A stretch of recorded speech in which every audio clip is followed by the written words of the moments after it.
Hola, Hello, buenos días, buenas tardes, bonjour et bonsoir, buonasera. Kim, Jumbo. Jambo. Welcome to Vinyl Jumbo. Junkies, episode 35. Thanks for joining us on a Sunday. Mhm. This is the deal. We're gonna make today. Kim and I haven't had a chance to really plan the week too much, so what we'll do is we'll make it a Q&A. Now, don't get me wrong. This doesn't mean that we won't have stuff to nerd out about. We will. But if you have questions, there's a comment section there. Make comments and we'll see if we can't get to them. And if the format doesn't work, we'll be okay, right, Kim? Oh yeah, yeah, yeah. We'll be good. Although I would love to answer questions or whatever people want to talk about. Absolutely, man. I mean, you get to know the community after a while. You know a lot of the same people. So Mhm. it's fun to be able to just nerd out.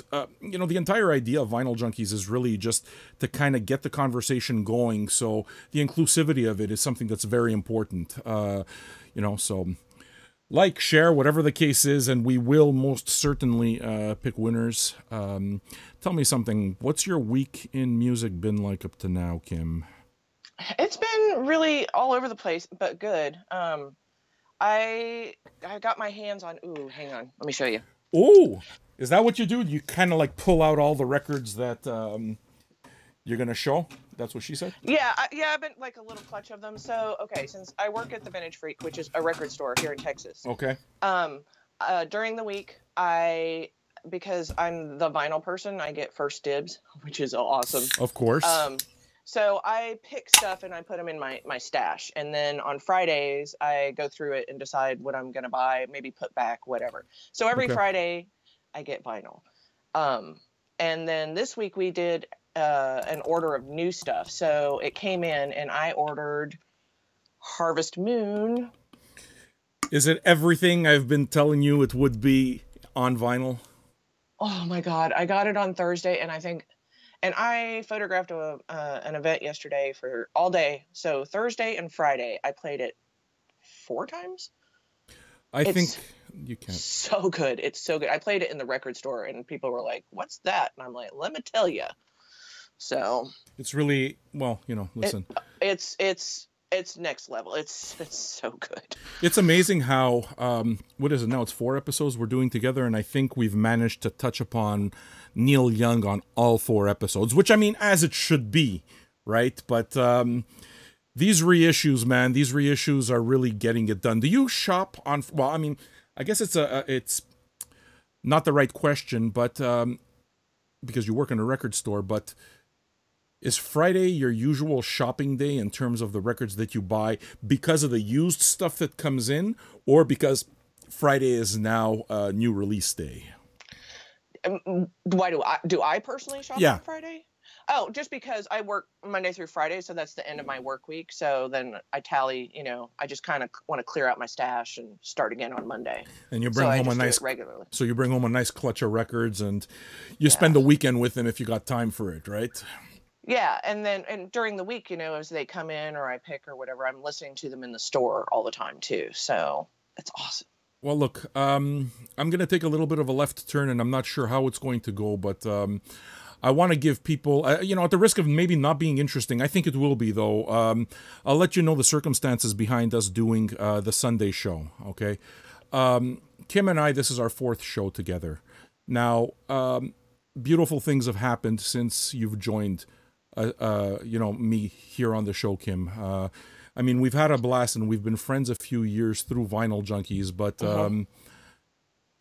in working, this program hasn't been around. I mean, it hasn't even been around a year yet, but May will make just a year. So as I'm kind of developing the program and really just making it up as I go along, I always knew I needed a co-host. And if you've listened, you've noticed I've always said, look, I'm a disaster by myself. It's always better to be able. It's the truth. Come on, But it's always better to kind of bounce off of somebody. And record nerdery is a lot of fun. So Uh-huh. I always had that idea of having a co-host. Now, it's funny how I think it's because you're a wedding photographer and I know that you're busy on Saturdays type of thing. That's initially what it is that made me not want to do, like, not to approach you.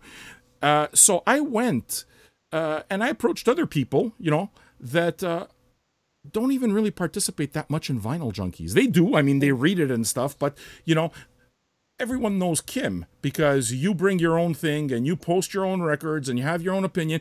And, music matters enough for you to have an everyday conversation about it. So Yeah. you would think in terms of the top of my head, you were the first choice, but you're a wedding photographer, right? Yeah. So Saturdays are hard. yeah, dude. And it's kind of like you got to respect people's gigs. You have to respect people's gigs. When it is that you just decided to fill in and say, hey, let's give this a try. Let's see what we can do. Something happened, Kim. And you're not going to be able to see it on your side, but I'm going to show it on my side because I'm proud of it. And you should be too, because I think that you're the reason. What I'm showing a graph of our stats, our monthly stats, our views, the amount of people that watch these shows. And when we started, way back in May, 10,000 views. We had small amounts, of course. And, you built it. And by September or October, I built it to, well over 50,000. And it made me happy. And then the show went up to 100,000. And I knew, it's just, in order for the show to be good, it's nice for people to like compelling content. But in order for the content to really be compelling, you need to have a conversation. Have someone to bounce off and make people feel like they're sitting at a virtual couch or at the virtual turntable with us and nerding out. Their way of doing so is through the comments, right? Right. Okay, so an interesting thing happened. First off, we've always done shows with other people, okay? So I'll co-host a monthly Vinyl Me Please show with Hessler, and that was always the most popular show. And Hessler. Yeah, man, he's awesome. He's fun. He brings something completely unique, and it's pretty clear we get along. And I think it's a really cool thing to share a camaraderie through music and art and vinyl. So then we did. We work with Billy at Run Out Groove, Warner Brothers, and it's the same thing. That brings a little other. That brings a different type of thing. But for me, it's always that, and of course Jeffrey at Discogs. But for me, it's always that weekly thing, right? And look, I can only speak for myself, but it felt right from the moment that we started doing it, man. It just felt like we can go on forever, and that's a really fun feeling. It doesn't happen every day, Yeah. And I'm almost finished with the soliloquy, okay? This is all, my long-ass way of saying thank you to you, because the graph that I'm showing you is, the numbers have been going up steadily, and we hit 100,000, and then we hit nearly 200,000 last month, and I was fucking thrilled. Wow, that many people, right? And then you came into the picture, and we did 4 shows together. And we just crossed 500,000 viewers for the month. For March, man. We're March 25th. There's still 5 days to go. So 600,000 viewers for the month is not out of the question. And it's all really nice to pat myself on the back, but it's just I'm saying, you know what, man? I would attribute that directly to you and what you bring, man. So thanks. You're welcome. It's fun. Those numbers are insane. I can't wrap my head around that. I can't say that I'm surprised. If I had to take any credit for it, is that I knew that it would work. I knew that it would happen because music people like talking music. Okay? Yeah, we do. We want content. I can't wait to tell you about my Motorhead story, because I have a Motorhead story. That's the record that you see in the back. You don't see the logo, but I have on the screen What's Words Worth. Do you know that record? Okay. Yeah. I don't have it, but I know it. Yeah, cool. So I'll have a story about that. But I've gone on for so long, I think I'm fed up of hearing my voice, and I'd rather hear yours. Please tell me vinyl-related stories, Kim. Anything. Let this happen. We have, how how many questions? Can I tell you how many questions we have? How many? 0. 0.0. I think we have 0 questions. Unless I'm not doing this right. But tell me vinyl stories. Okay. Well, okay, a couple things that were kind of awesome this week. I mentioned my friend Paul, who has given me vinyl. He's on Vinyl Junkies too, but he's local and we're friends. Okay. But he went on a trip up north and he brought me back this Love and Rockets Oh yeah, that's the big one, right? With Ball of Confusion on it. Yeah, no, And Yin and Yang, the Flower no. Pot Man, is that them too? Yin This Yang. is No Big Deal was really big. Motorcycle. So Alive was the really big one on here, and it's actually my least favorite song on this album. But this doesn't I have liked Ball it. of Confusion. That. That's on Express. I don't know. Oh wait a sec. Yeah, yeah. But Okay, I know. this is the self-titled one, and I listened to this. I still have the CD. I don't know if I have the cassette, but man, I remember driving around in the '80s in a Nissan Pulsar, little, Woo! well, yeah, fancy. But having this album on cassette and just like didn't take it out forever, just played it over and over, just ground that cassette to dust. So I'm real excited to have that on vinyl. He found that, so thank you, Paul. It seems like That's freaking awesome. I seem to notice that a lot of your collection, like, tell me if I'm off or not, but when I see your picks, when I see your new stuff, you seem to go in a few directions. A lot, you seem to really be trying to round out or fill out your 80s collection. That seems to be a very, very big spot for you. There seems to be a lot of the, stuff like My Bloody Valentine, or a lot of the Auteur stuff, obviously, like the Nick Cavey type stuff. Then there's the black metal, like the heavier side of metal. So not the Iron Maiden and Scorpions metal, but the Thrones, Wolves in the Thrones Room and Abath type metal, exactly. And yeah, that seems to be. Is there anything else? Oh, jazz. Yeah. You do the jazz thing quite a bit too. And something else. I mean, you know how it is. You kind of get like down rabbit holes. Oh, for sure. But okay. James Brown, Cold Sweat. On King original, Yeah. or is that really? No, I think it is. Yep. Well, one good thing about King, King. Yeah. That's an original King. I love those labels. There's so many of them around. I don't know if they are there, but James Brown is one of those things where, first of all, I mean, he's released so many records, but those King records sound so freaking good on vinyl.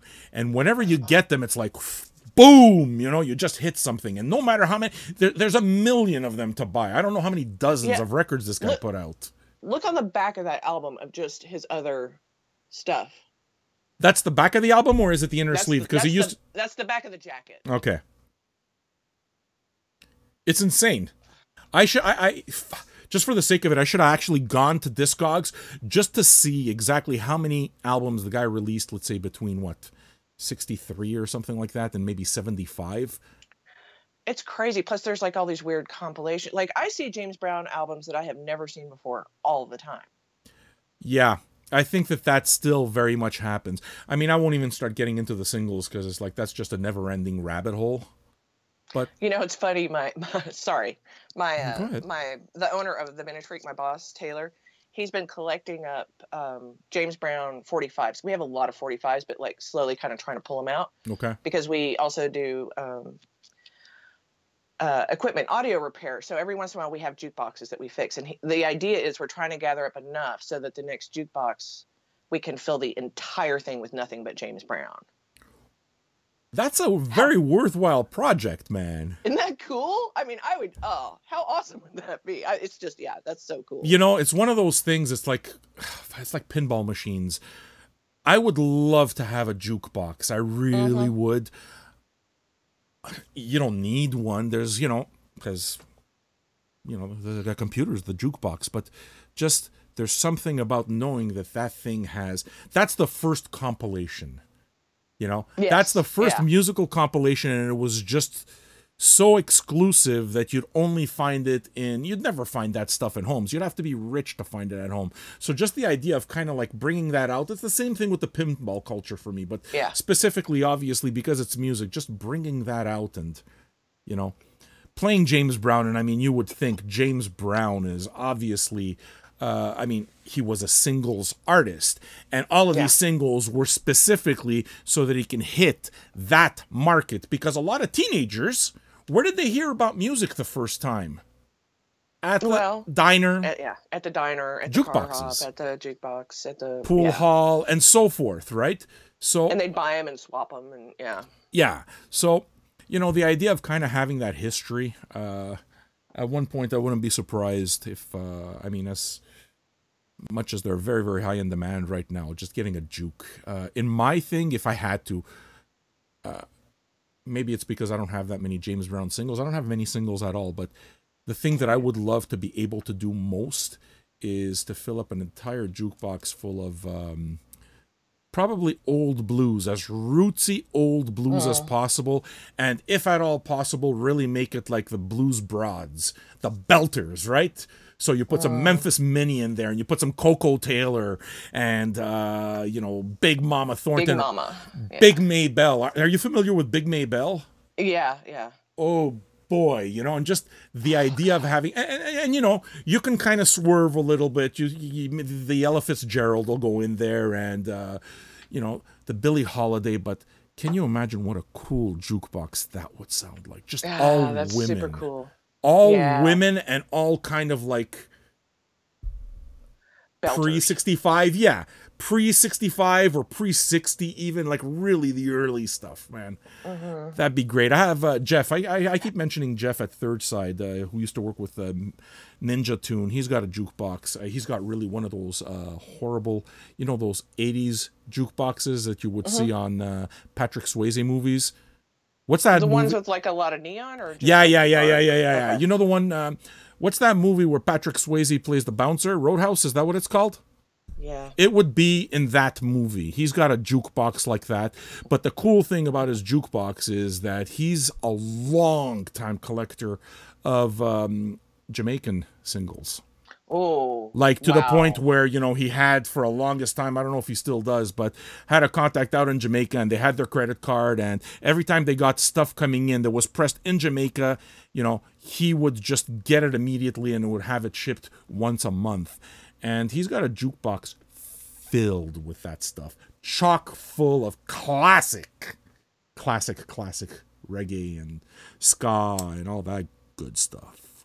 Good Lord. I mean, that stuff is so hard to get your hands on. I always admire guys that go, like Jamaica is a really good example, or Nigerian, when you're going really deep and you have to work real hard. It's not just, oh, I can order that, or, oh, I'm even going to find it on Discogs. You have to have connections and relationships, and it's hard. I'm not even sure that it's possible to come up with anything from Nigeria anymore. You say Nigeria, are you kidding, man? Africa, just all of Africa is just so dug out. And Jamaica's been dug out even longer than that, The big running joke in vinyl is, you want Jamaican singles or you want Jamaican records, go to Japan. Japan has everything, Has it, yeah. It's like, I'm pretty sure it's not only my dream to just be able to go to Japan and go nuts, like thousands of dollars, not worry about bringing it back on the plane type of thing, just have a shipping container and go fucking hog wild there. I would want at least 2 weeks just in Tokyo, and I think they do tours and stuff. Like, you can find local guides that can take you to all like the little hidden tiny little shops and collectors and all that. Oh my God, that's like vinyl nirvana. Yeah, well, a lot of these guys do, they do that, right? They take private appointments with the big,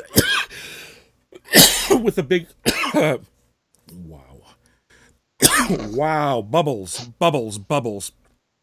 Kim, can I tell you what happened now? Sure. I got bubbles happening in my head. When all the corpuscles in your brain, they open up? And you kind of like go slightly retarded for a bit. That's just what happened to me right now. Please take over. Don't use that word. Please. On me. So vinyl, yeah. If I could go to Japan, holy crap. There's like some documentary stuff, YouTube stuff, that's probably worth searching out about guys going to little tiny nothing shops that are like as big as a bedroom or whatever. But and not to overgeneralize, but the mythology of it is that Japanese collectors are extremely, they take care of the vinyl extremely well. So everything is going to be like VG plus new mint or whatever, or they don't mess around. Like Well, I Now got again, that's a stereotype and an overgeneralization, but that is the mythology of it. well, So a lot of these records, right, is a lot of the appeal of the Japanese records isn't just the obi strip, which of course looks really pretty, but yeah. it's funny because when I started first getting into it, I wasn't ever really into the cult of the Japanese pressings. I would actually take the obi strip off so that I could take a picture of the entire thing, So I have a bunch of Charlie Parker back there and Roland Kirk, and it's just the obi strip always took up a certain part of it, and I wanted to show that. But Right. it's become such a fetishistic thing, Yeah. But beyond that, the thing is with a lot of these Japanese records is that the way they press them is pretty precise, which is to say that the plates, they don't use the plates and overpress stuff, right? I think, Right. I don't remember the exact limit, but I think it's something like 10,000 or something like that. Yeah, usually for a mother plate. Yeah. Right? Plate, yeah. And once it reaches that threshold, then they kind of don't use that plate anymore, and they make new plates so that you always have a certain quality. The one thing that people have complained about Japanese pressings is that they tend to work on the cleaner side of production, right? So when you're talking about Yeah. when you're talking about, for example, the dawn of the CD era and how all in, listen, I was all in on CDs for sure, because it was clear. I was too. There was no noise, there was no nothing, but it took many decades after to kind of realize that it also sounded surgical and it took something away. Yeah, right? Sterile, yeah. There's a certain sterile sound. So that seems to be, if anything, the primary beef that people have with the Japanese pressings. They tend to be sterile. I don't know, man. To me, they sound good. They just sound good. Yeah. I mean, when I got into CDs, I had just lost my collection and it was the boom of CDs. So that circles back to how I bring in a lot of 80s stuff. Is I'm trying to replace that collection. I'm constantly trying to replace that collection. So on vinyl or on CD? On vinyl. How many pieces? Since I lost that. Well, how many did I lose? Yeah, I'm curious because you've mentioned this lost vinyl collection. So now I want to know how many pieces did you lose when you just gone? I'm not exactly sure how many there were, but I'm wagering I got away with about 8 or 9/10 of my collection. I got away with 2 crates. And they're the not wooden crates, the but milk crates or peach crates. No, mailmen, U.S. Post. I don't know. Yeah. Okay, where they put all the parcels type of deal. Yeah, that size. So I don't know how many that holds. Like 80, 100, something like that. I have the bigger ones. Couple of hundred for sure. Ones. I would say a couple hundred. I think because I could lift it, so I'm guessing about 100, maybe 110 in there. But no, that's what I mean. 100 per crate type of thing. Yeah, let's say 100. The equivalent we have here. Yeah. The equivalent we have here. Sorry, I'll just let you. Go ahead. Continue your story. No. So you have an equivalent. Yeah, the interjection, you see, makes me feel bad because you were telling a good story and I killed your flow. And my interjection now, it's going to seem silly. So I feel all small to let you know that the equivalent here is to put your records in the green boxes for recycling. Before we had... Yeah, we have a recycling program here. Yeah, now we got big old bins, at least where I live, right? And they have trucks who do it automatically. But before that, when the recycling program first started in my neighborhood, and actually all over the city here in Montreal, they gave us these big green bins, and some of them were blue and all. And those crates are absolutely perfect, like 100% perfect for storing records. So I would just put stickers all over them. And... look, if I came home at 2:00 in the morning and stuff, I needed crates. So I knew when I would steal the fucking crates. I would steal the crates. I'm an asshole.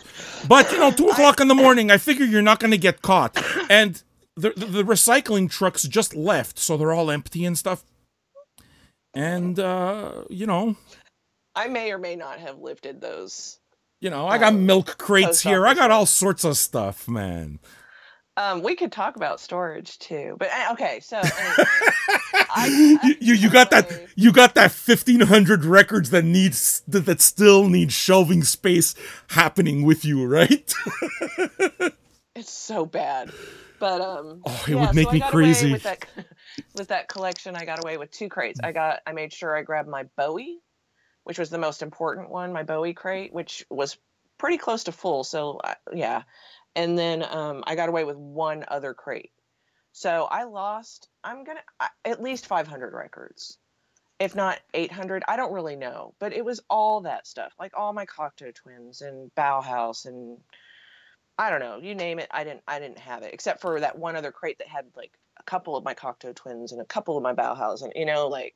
So I've been chasing that dragon for 30 years, but when I lost that collection, it was 1990, and I was so just distraught that whole thing that I would collect a little bit of vinyl, but I went way into CDs because they were easier, they were You portable. could listen to them in your car. I could listen to them in my car, but Sure. I mean, I liked having them and I still have all of mine, but I always felt like they were a little sterile for me. I missed the snap crackle pop and the warmth of vinyl. But it took Vinyl. time. It took time in order for that to happen. I think that if things would have stayed at the CD era, I think I would have maybe stayed at the CD era as well. For me, and we can go into a story that just happened this week. They just published this story that says that vinyl and physical media, physical Hmm. music, vinyl and CDs outsold downloads for the first time Yeah. in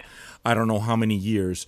But I think it's the dawn of the MP3 that changed it for me because I owned the thing and I would play it in the car, right? But a lot of and I've said this before, a lot of the wish to change from vinyl to CD was okay, you can play a lot of music, not have to flip over and stuff Hmm. before you realize how much you miss it and how much it actually connects you to the music because at that point the convenience was there.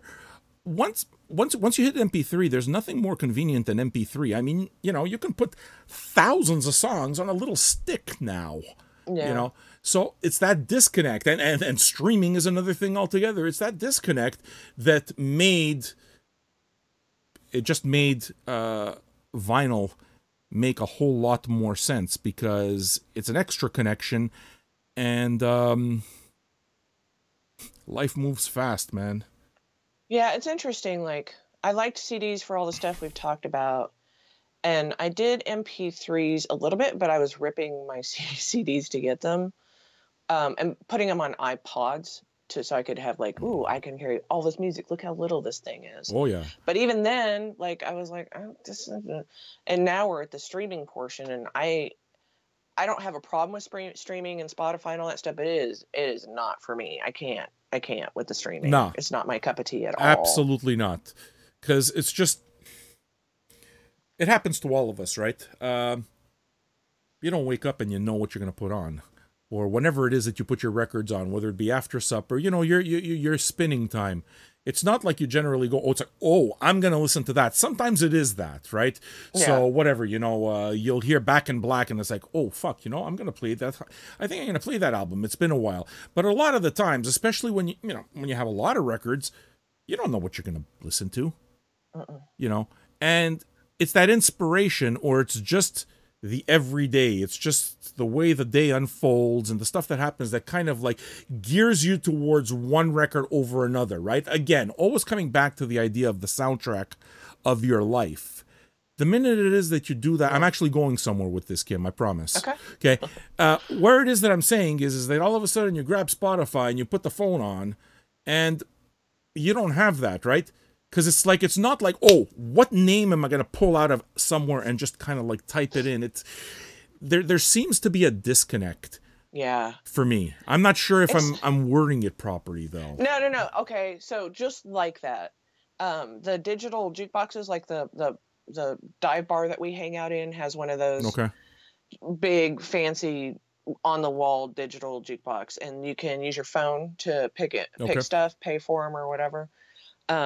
I hate that freaking thing, but all of a sudden, like if I'm there and I'm trying to think of bands to play songs, man, I start just like blanking out, and I know music, but there's just they have everything and yet nothing. You know what I mean? Like Yeah. it's the same. It's too far removed from me.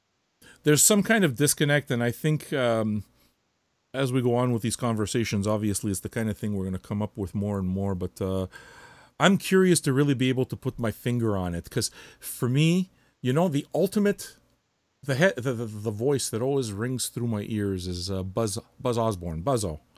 Okay, when it comes to the Melvins, vinyl people. things, from the Melvins, of course, that beautiful Giving Tree poster of yours, we're making reference to it right there, right? There he is. And you know, he always, it's a niche product, and they're very much CD people, and I don't know where I'm going with this story, but somehow it bums me out.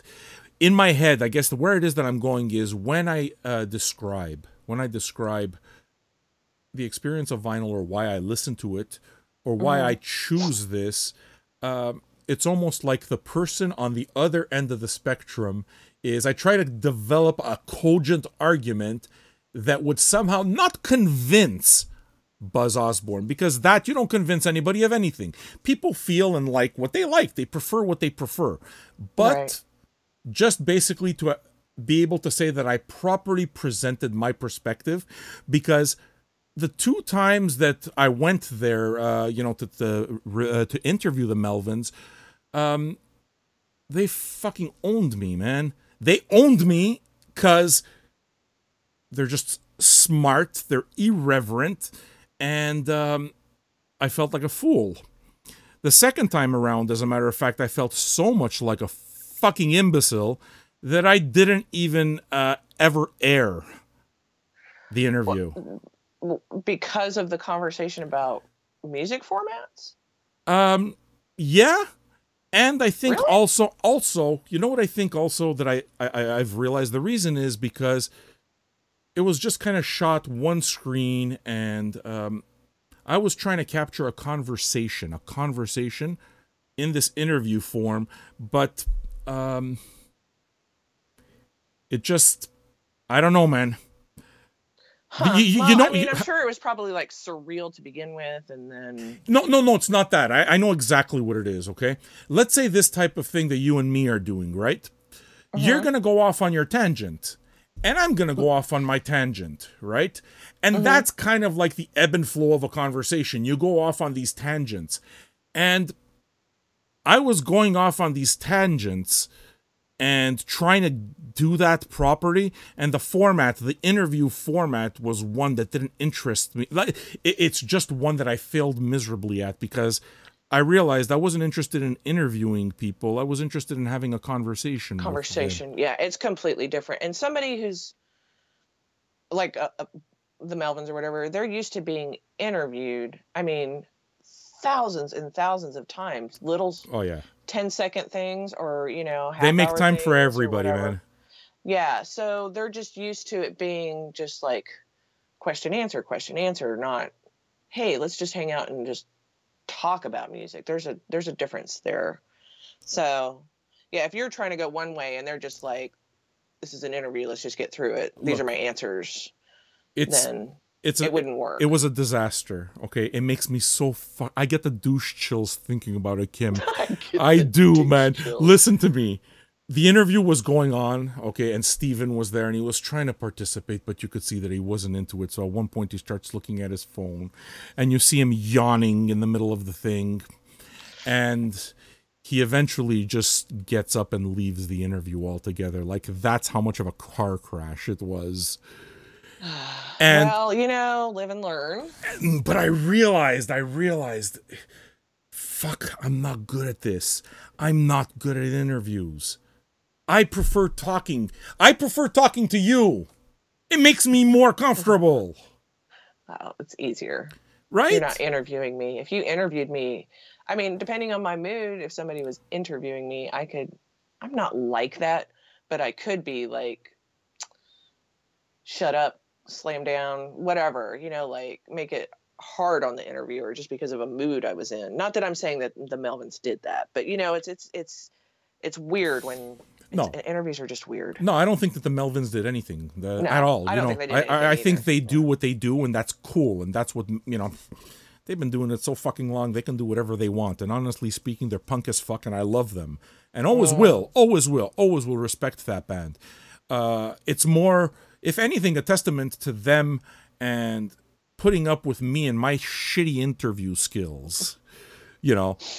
And as I'm putting together as I'm putting together Vinyl Junkies, right? I have this idea where is that I want to interview people, not interview, again, just have a conversation, nerd out on records with people and bring them in, patch them in, and it can be anybody. It can be Henry Rollins. You can put Jack White here. You can put anybody.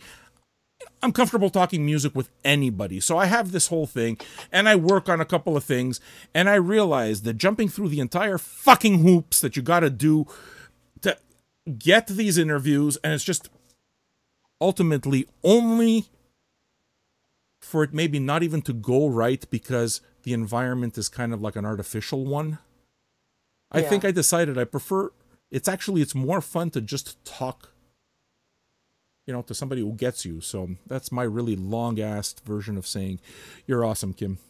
I should stop talking. I need to stop talking. I need to. Thank you. I feel like I'm drowning here. Say something intelligent.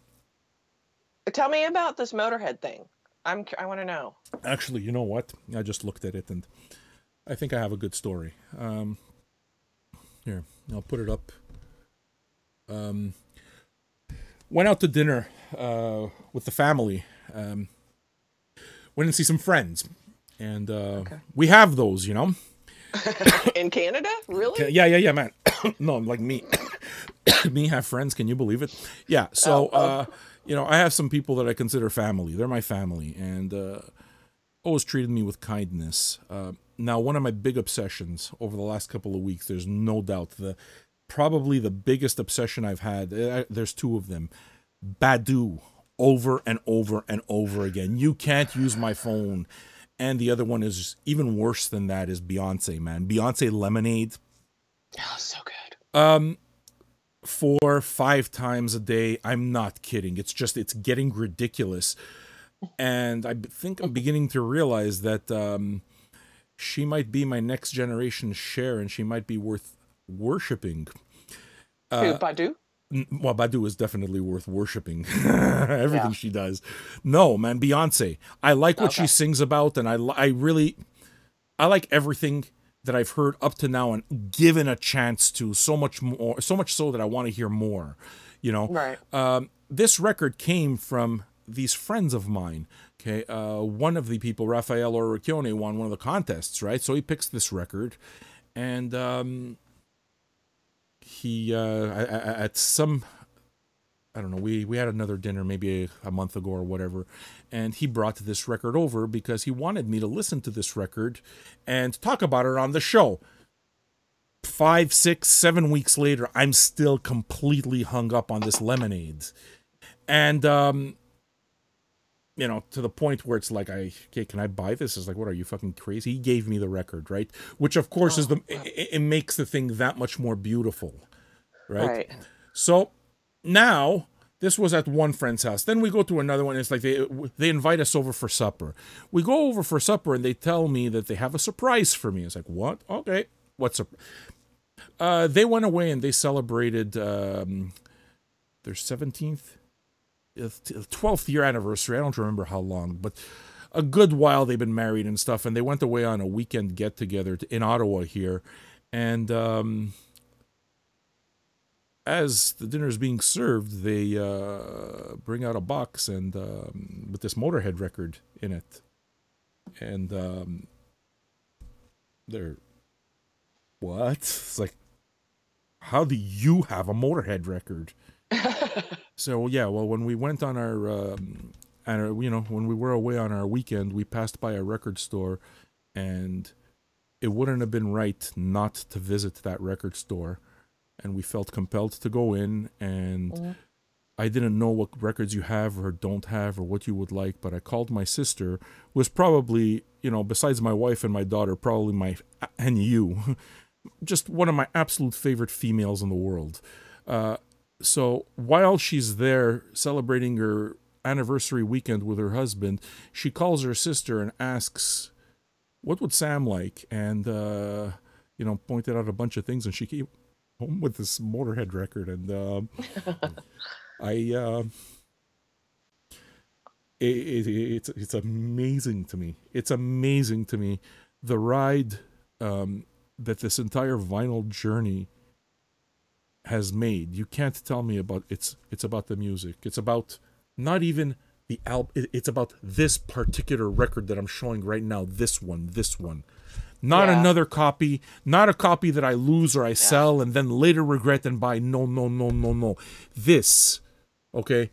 To me, the idea that somebody would go that far and think about you to that, it just completely Yeah. blows my mind. And honestly speaking, that's why we do Vinyl Junkies, man. We want those connections. I was talking to Eric just earlier, Eric Polderman of the group, Holderman. you know, and how he was saying that, you know, he might want to make a trip to Canada or just get a bunch of us together. And it's something that's happened a lot, man. People Yeah, travel. travel, hang out with each other. Yeah, I've had a lot of people give me vinyl. I've sent people vinyl. I mean, that Love and Rockets, my friend Paul, like I had this on vinyl and I treasure it, but now I treasure this just as much because now it's like a friend went out of his way to get this for me when he was doing, it's that vinyl music friendship. So Yeah. it's awesome, and there's not much bigger joy for me too when I can find something and give it to somebody. Like the look on their face or whatever, or they're Dude, just like, "What? You what?" dude, Oh, it's the most awesome thing ever. I have another vinyl story. You see, Okay. you and me, man. I'm going to see Gas on Tuesday. Oh, wow. Okay. Yeah. All right.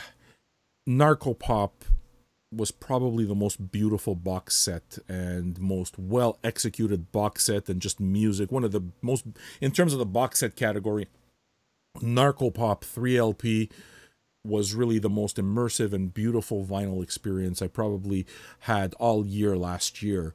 And he was coming. And as far as I know, he just released another album as well, Gas, under the Okay. moniker Gas. And my friend Jeff, again, we mentioned Jeff at Third Side, puts up a post on his Facebook. Hey, I can't go to Gas because I have to go to see Bad Bad Not Good. They're playing at the same time, and that's more work related.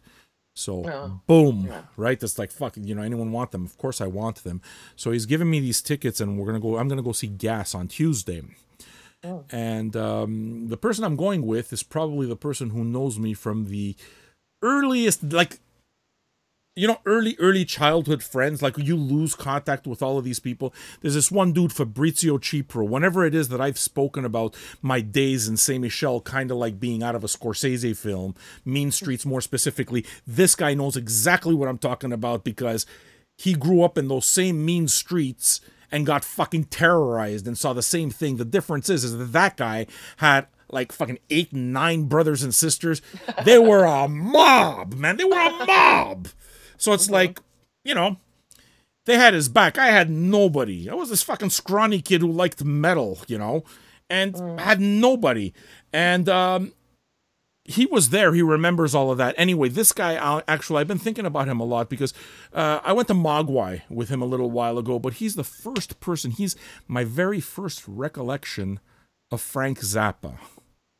Oh, okay. That's about 83, let's say 12, 13. So we're talking 82, 83. I didn't know who Frank Zappa was, but this Fabrizio Cipro, this guy is the first person who ever mentioned Frank Zappa to me. And this, I think he went and watched the Barking Pumpkin tour at that point. And it's just something that this many years later, okay, through Vinyl Junkies, we wind up going to this concert, which was Mogwai, and we wind up drinking and having a joint together and just spending the evening. And now, on Tuesday, we're going to go to this Gas show. Oh. And it's so clear that I received all of these vinyl records, all this classical stuff that I've been talking about, and how I got doubles and triples and quadruples in some cases of some stuff. And I'm going to go there and, we're going to go watch the concert, but I'm going to make sure that I have a nice grip of records. And I pull out some good stuff because I know that he likes classical music. And the idea of just giving this stuff and it's kind of like, here, nothing feels better, right? Giving the gift of of music. Yeah. And it's Yeah, not it's the same. best. And people who, all of us, who are really part of the mixtape culture or the mix CD culture or Uh, just, sharing this music, right? We all know that it's kind of like you're giving a part of yourself, yeah. you know? And I mean, nothing will replace the mixtape, of course, but something got lost along the shuffle when it is that the mixtape got replaced with a USB key. You know what I'm saying? Or it's just kind Yeah. of like, oh, wait a second, let me take control. Let me take control of the Bluetooth, and it's my turn to kind of, I don't know, something's been lost. And vinyl kind of brings the circle right back. And Fabrizio, Fritz, Cheapro. I don't know if you're listening, but if you are, I got a nice grip of vinyl for you, and that's my gas story. Was that a waste of That's time? cool. No, that's cool. I mean, I like those connections. I mean, that's somebody that you've known forever and you have a musical connection. Yeah, it's so cool. I have a lot of those. Well, not tons, but I've got those groups of friends that have been around forever and they just get it. Do you remember people by the music they liked? I can tell you what music they liked. I can tell you, yeah, okay, there are a couple things like remembering hearing something or music, but I don't remember who it was that introduced me to him. That doesn't happen that often. But I do remember the first time I heard the Cocteau Twins was in somebody's apartment in Tulsa. And I don't know whose apartment that was, but there was a crowd of party people or whatever, and it was on the turntable. And I just literally started knocking people out of my way to get to that turntable to figure out what it was. That's happened, So, man. So many times. I have the most terrible memory, but when it comes to music, it's crazy the stuff I remember. If I talk to somebody that I haven't thought about in 30 years, if I think about that person after 30 years, and I'm thinking about my ex-wife, actually, which isn't 30 years, but I met my ex-wife during that exact period of time, during the Saint Michel years. So this Fabrizio Cipro knows my ex-wife, right? okay. And in junior high school, it's funny how these people from so long ago, you remember, and I remember Cipro as being the guy who first mentioned Frank Zappa. The first thing Right. that, I should have known right there. She was just trying to prove to me how cool she was by mentioning the fact that no, this music isn't good. You should listen to UB40. And it wasn't so much the fact that she liked UB40 as much as she was very clearly talking out of her ass. And that's the first memory that I have of my ex-wife, and I really should have known right from there. This is going That's a to be a red problem. flag. That's a red flag. No disrespect to UB40, but That's apples and kumquats. yeah. Pineapples. That's not even apples and oranges. Isn't that interesting? Like my best friend who died 6 years ago, Hammond and he was always the biggest music snob. Like he was Jack Black and High Fidelity to the nth degree. But I mean, we were such good friends that I could roll with it, give it back to him. It was more like just being funny, but trying to outdo each other. But if you didn't know, then you would think that it was like your wife being like, Zappa, what are you doing with that? You should be listening to UB40, you plebe. Yeah, people like that. I mean, yeah, you have to. If UB40 is your jam and you hate Frank Zappa, that's cool, but I'm going to still listen to Frank Zappa if I feel like it. Don't Yeah. denigrate one band for another just because you're trying to gain some kind of cred or Yeah, street yeah, point or yeah, whatever. Come yeah. on, man. That That's the entire same thing. thing. Like, it's like us talking about Tom Jones.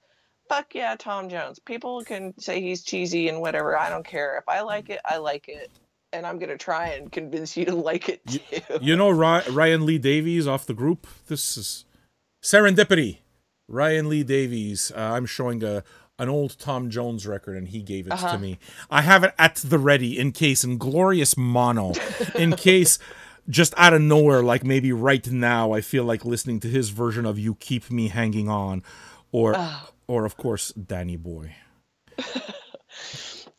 Hey, I know we went way, way off topic, but I want to go back. You said something about feeling that Beyonce is our generation's Cher? Yeah. I can tell you why I listen to her and why I like her. And it's going to sound absolutely ridiculous, but it's the truth. Okay. I reached a point in my life where I said, fuck it. That's it. It's just, I am making no more I am putting my happiness and the happiness of the people around me above everything else, and no more noise in my life, you know? Um, and most of my life, I always felt like an underdog. And life beat me down for more than half of my life. And you learn things as you get older. And then all of a sudden a light switches on and life beats you down so much that you realize, I can't anymore. I can't fucking do it anymore. So you just decide that little thing that snaps inside and says, fuck this. I'm doing it on my terms. And Cher has been made fun of since forever. She kept putting out record after record after record, and no matter, just, she's the butt end of a million jokes, okay? But she persevered, and there's, the Twisted Sister thing is exactly the same thing. There's kind of like this never say die workman spirit that comes into it, where it's like, fuck this. I'm going to work and do exactly what I want, okay? So, you know, when you have those people, that motivational type of music, guess what? Beyonce, wow, I sound like a TMZ episode, but it's true. Beyonce, you know, she mentions, she writes a song about her husband's infidelities. Yeah. And she writes anthems like, I'ma keep running because a winner don't quit on himself. And I hear that kind of thing, and it's like, yeah, man, that's why I'm doing this. We're going for broke. Dude, this didn't exist in May. We cracked 500,000 viewers, and we're not even close to done. That's just because simply you reach a point where it's like, no, you're going to do what you have to do, and if you fail, you fail. But you got to do it. And Beyonce kind of reflects that in some kind of way, because if you listen to some of her songs, it's a lot of the central message of what she says is, listen, man, hate all you want, think what you want. I'm busy counting my paper. In her case, it's kind of like about the money or whatever, success. That's not the part that resonates with me, because material success doesn't, but the idea of living on your terms and the idea of being able to reach the point where you can say, fuck you. I live as close to every instance of my life according to my terms, trying to live according to my principles, and the principles are easy. The love of music, share the conversation. And when you see these people, you know, these musicians that, what are they, a billionaire couple? Yeah. And you hear them sing, and this chick is, you know, what, the biggest pop star in the world right now? Yeah. And what Queen, right? And she's still singing about, you know what? I bust ass. I bust ass. Yeah. That's it. You can say what you want. I bust ass because I want it that much, because a winner doesn't quit on themselves. Okay? Anybody who's pursuing anything that matters to them in life understands that. So I listen to something like Beyonce, and it's kind of like listening. It's kind of like my Rocky if I did exercise. Right? If I did exercise. If I did exercise. She'd be my jam. Exactly. That probably went on over long, but that's why it is that I love Beyonce, and that's the comparison to Cher. It's kind of every artist that I worship has a fuck you attitude. I think that's the thing that I see all the way through. There's an intelligence. Yeah. There's an adherence to certain principles. These people didn't become something out of nowhere. They busted their ass. That's what I see. And well, they're the most interesting ones are the ones that do it their way. I mean, you can have a million manufactured musicians or bands or whatever that are just boring as shit. Give me Iggy Pop, you know, who's going to do things his own way, and look at his longevity. And those are the guys I want to listen to, the rebels, the ones that just, do their thing. I have such a good comparison. Bjork is the comparison that I use all the time. Yeah. Do you remember, and I'm sure the second I say it, it's like the pictures, the swan dress. At one of those award shows, I forgot what Oscars. It almost like ruined she her got career or whatever. excoriated. They destroyed her. Like one of the worst outfits in fucking Oscar history or whatever thing. I think or it was any kind of event history. It was the Oscars, I think. Did she get an Oscar nomination? Was she there maybe for that Lars von Trier movie there? Dancer I think she was. Dancer in the Dark, right? Yeah. And they eviscerated her over that destroyed dress. her. And that was early in her career. I believe that was when she released her second solo album, Post. Look at her now. Think about all the costumes. Since that's the first one that really stood out. But think about all the costumes since that swan dress. Think about what she's done with her career. And think about if she paid even a single fuck to anybody who told her that she shouldn't wear a swan dress. Or she shouldn't do anything because Bjork is punk as fuck. Fuck you! God, I love her. That's what it is that I love about all of these people. It doesn't matter what music. It's that attitude where it's like, I did it my way. And Lemmy, it's exactly that. Hey, whatever it is that people have said I did it. That's it. And then it's like, I did it, and now I'm going to go do this.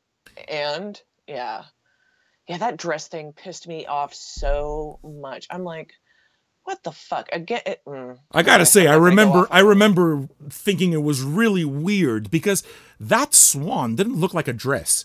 It kind of looked almost like a puppet. It looked like, like like the Macy's Day floats. It's almost like she was wearing a float. It was very much a costume. And why shouldn't she? She's Bjork. She should be able to wear anything that she wants to wear. I mean, I don't know. That might, we need to get off that because I'm going to go off on some feminist rant here in a second. So we don't need to do that. Beyonce don't give a fuck. She don't give a single fuck. And she writes a song, I've told you this already, she writes a stripper anthem where she sings it. Number one, I mean, the beat is completely something that you can imagine, just doing a stripper pole routine to what she sings it from the point of view of the stripper and how it affects her, the emotional part of it, the whole thing, but empowers that stripper and saying, you know what, she's counting her paper. She's fucking destroying rooms, right? She goes home and anyway. I love Beyonce. I do too. I love Beyonce and Badu. How do we close this? We're almost at 58 minutes, man. Oh, are we? Craziness, right? Yeah. Speaking of women, I did see something. I mean, this is like way off the beaten track, but did you see that they're going to release I think Jack Third Man is going to release a 4 LP box set of the Supremes? 3 LP, I think. Rare stuff? Oh, yeah. Starting with the Primette stuff. And the thing that I thought was really interesting about that, okay, first of all, people, quit fucking dissing on Diana Ross. Also Donna Summer, but Diana Ross. You can get those records for 50 cents or $1. Go listen to that shit because hot fuck, that woman can sing. Absolutely. And so that's one little rant. But I thought it was really cool that they were saying that it's the first time the Supremes Motown will actually be pressed in Detroit because it's going to get pressed at Third Man. Yeah, the Cass Corridor there. Because Motown was pressing them at all the plants, just like everybody did, all the plants across, Winchester, Monarch, whatever they were doing. But I thought that was kind of cool, that full circle, like Supremes, Motown, back to Detroit. And I can absolutely assure you that Jack White knew that. Jack White is so fucking important. I don't have the album. I'm not even talking about for music. It's just he understands the idea of keeping this stuff alive, curating it, giving it a new history, and I have just a ton of respect for somebody who puts his money where his mouth is and He's Yeah, I still mean, he's still kind to me, he's still the standard, you know. Again, and we get back to somebody who busts ass, right? yeah, he does bust This ass. guy, he deserves credit not only for busting ass, he deserves credit for busting ass and taking risks. Okay, so anybody that Oh wants yeah, to hate on Jack White, hate on whatever you want. The guy busts ass, he takes risks, and you wouldn't do half of the stuff that he would, you know. And he literally, in the early days especially, he took the vinyl community, he took this entire thing on his back, and he gave people a reason to buy records. And yes, okay, there were trinkets and tricks and all of this stuff, but the gimmicky stuff. yeah, but it doesn't matter. He brought people in, and that was at that time still a way to start the conversation, right? Yeah, yeah. No matter how you feel about his music, yeah, his whole he built um goddamn press. He pressed a brand new from the ground up, not refurbished press. Yeah, That is putting your money where your mouth is, if absolutely. nothing. I mean, it's insane. So I just like the idea, and I like the Supremes. I kind of like Diana's stuff, solo stuff a little bit more. But man, I might get that. I like that, and I like the idea of it being a box set and I'm kind of hoping. early and rare stuff. I think it's cool. Yeah, I'm kind of hoping. I've been trying to get Third Man really as I want to be able to archive that catalog and understand that catalog as much as possible. So I'm kind of hoping, but anyway, we'll see. Kim, we passed an hour. It's time to say bye bye. We got a winner, okay? Donald Sandoval. I saw your question. Well, not really a question, but you were talking about Bjork, and that's enough to win you a prize. You'll be contacted. Thanks so much. Thank you so much, everybody. Thanks, Kim. This Thank you. this was fun, man, and Awesome. we'll see each other soon, okay? Okay. Bye, folks. Enjoy the rest of your weekend.